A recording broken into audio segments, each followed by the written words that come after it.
Welcome to Spotlight. I'm Liz Waid. And I'm Mike Procter. Spotlight uses a special English method of broadcasting. It is easier for people to understand no matter where in the world they live.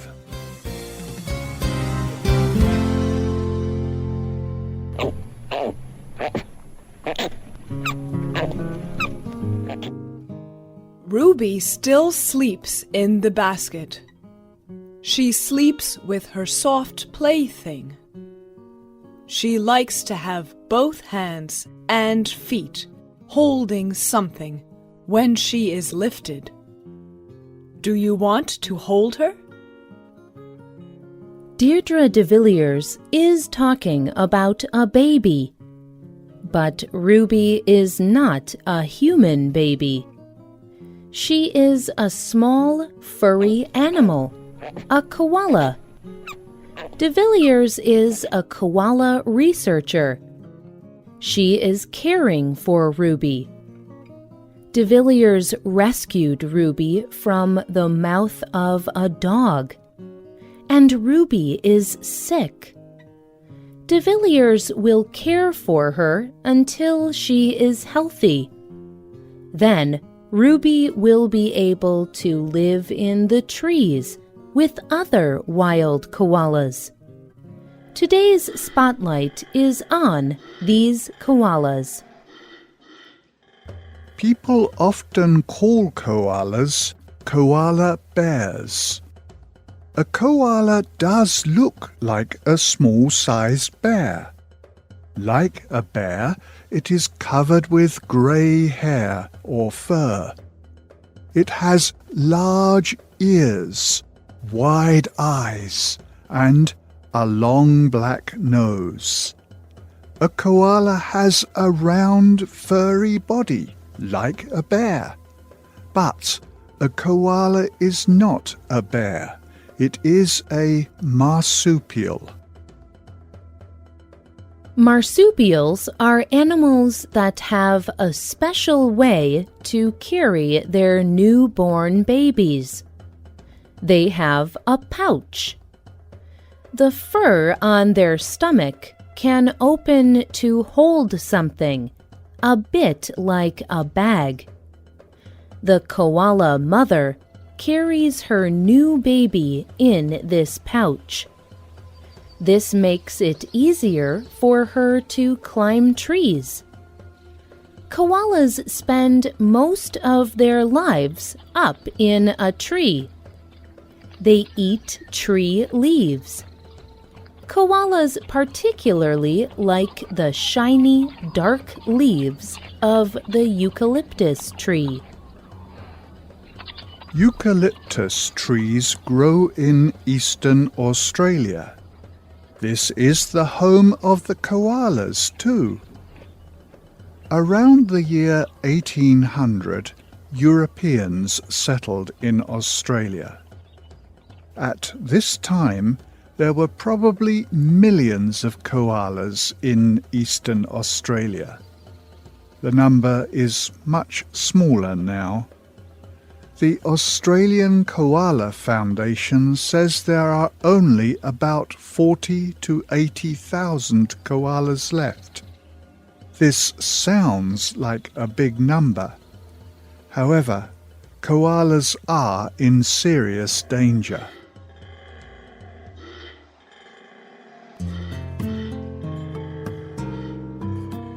The human population of Australia is growing. As people build more roads and houses, they cut down eucalyptus trees. But the koalas need these trees to survive. Trees provide shelter, food, and safety for the koalas. Humans also build fences, drive vehicles, and own dogs. These things can all be dangerous to a koala. Deirdre de Villiers tells National Geographic, Koalas are getting caught in fences and dying. They are killed by dogs and hit by vehicles. They are even dying from simple things, like a person who cuts down several eucalyptus trees around his house. People also bring something else that harms koalas: disease. Koalas can die from human disease. It causes another problem, too. Disease can change their behavior. It can make koalas fight each other. Diseases can also make koalas unable to produce babies. This is a big problem because the number of koalas is shrinking. Many people are worried that soon there may be no koalas at all. Joel Sartori is a photographer for National Geographic magazine. He is very famous for his pictures of rare or endangered animals. He visited Eastern Australia to take pictures of koalas. Sartori took one particularly difficult picture. It was a picture of all the koalas that had died in one area during 1 week. The picture shows the bodies of 13 koalas. Sartori tells National Geographic about it. I knew I had to get a picture of dead koalas for this story, but I kept having trouble. People at the animal clinic I was working with said it would look bad. The Australian government does not even like to say that these koalas are endangered. But the workers at one place I visited thought this was an important picture to make. They told me that in this area, these animals will be completely gone in 3 to 5 years. They want the world to know that.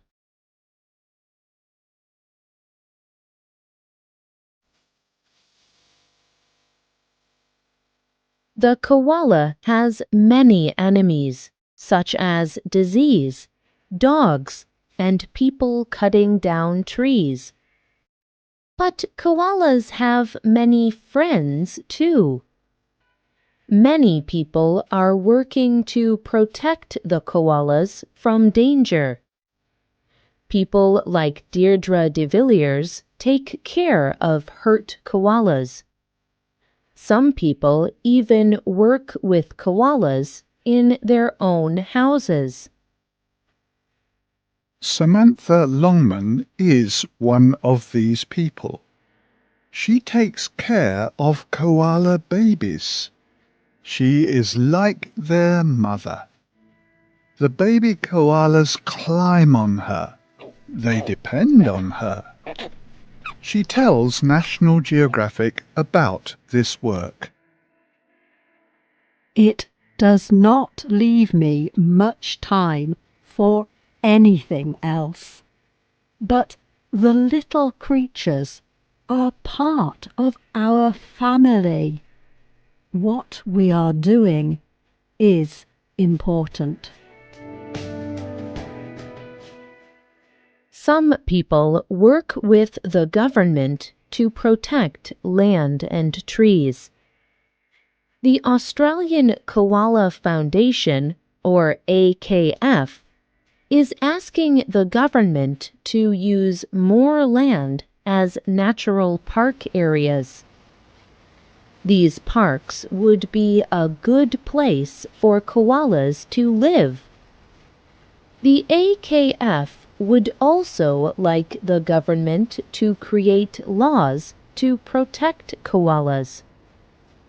They want to stop people from cutting down eucalyptus trees. Without eucalyptus trees, the koalas cannot survive. The AKF website explains. 80% of the land that koalas live on is privately owned. It is often farmland, not in national parks. This is why the AKF wants a law that will prevent people from cutting down trees on their land. We want a law to encourage people to protect and manage the land where koalas live. There is another way de Villiers works to protect koalas. She watches wild koalas. This way, she can learn how the koalas are doing. She studies their health, and she studies the population growth of koalas in the area. Humans have caused many problems for koalas in Australia. But de Villiers says that people and koalas can live together. People can make some changes that would help the koalas. They can drive more slowly. They can make sure that there are enough eucalyptus trees for the koalas to live in and eat.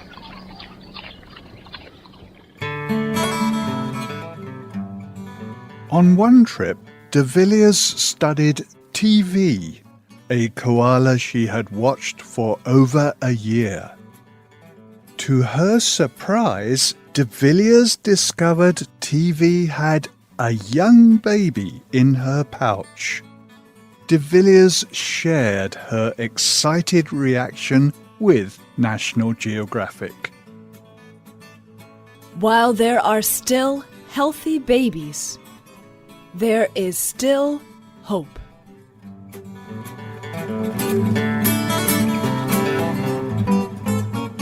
The writer and producer of this program was Rena Dam. The voices you heard were from the United States and the United Kingdom. All quotes were adapted for this program and voiced by Spotlight. You can listen to this program again and read it on the internet at www.radioenglish.net.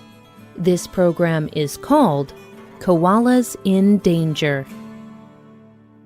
You can also leave your comments on our website, or you can email us at radio@radioenglish.net. You can also find us on Facebook. Just search for Spotlight Radio. We hope you can join us again for the next Spotlight program. Goodbye.